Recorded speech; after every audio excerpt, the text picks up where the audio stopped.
কয়েকটা বিষয়। একটা হচ্ছে, যদি আপনারা মনে করেন যে এই ফাউন্ডেশনটা বা হুজুরের নামে একটা সংগঠন রাখা দরকার, তাইলে রাখবেন। যদি দরকার মনে না করেন, তাইলে আমি মনে করি, আমিও ব্যক্তিগতভাবে মনে করি এটা লাগবে না, দরকার নাই। আচ্ছা, তো যদি দরকার মনে করেন রাখেন, তাহলে বর্তমানে এটা মানে কয়েকজন আমাকে দায়িত্ব দিয়ে রেখেছেন। তো আমি আজকে প্রস্তাব করবো যে আমাদের ফাউন্ডেশনের সভাপতিটার দায়িত্ব সর্বসম্মতিক্রমে এটা শাওল হুজুর করে থাকে।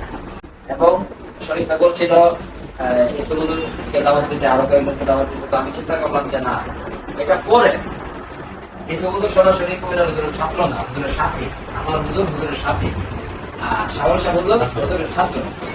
এখন প্রতি মাসে যদি আমরা বৈঠক করি, এই বৈঠকটা হুজুরের নেতৃত্বে না, শুধু হুজুরের দায়িত্বে হতে হবে।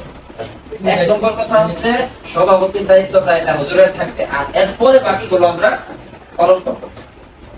দ্বিতীয় বিষয় হচ্ছে, প্রতি 15 দিনে অথবা প্রতি মাসে যদি বৈঠক হয়, তাহলে এটা হুজুরের দায়িত্বে হতে হবে। কোনো কারণে যদি হুজুর আসতে না পারে, তাইলে কাউকে না কাউকে দায়িত্ব দিবে। এবং হুজুরের ছাত্র ছাড়াও আরো কোনো মুরব্বী যদি আনা লাগে, কাকে আনা লাগবে, কখন একসাথে সবাই জানে, কাকে কখন কোন বৈঠকে আনা লাগবে, এটা হুজুরে বুঝবে। হুজুরের সাথে পরামর্শ করে, হুজুরের সাথে পরামর্শ সমন্বয় রক্ষা করবে জাভেদ ভাই, এই নজরুল ভাই, আর আমাদের এই জুনাইদ।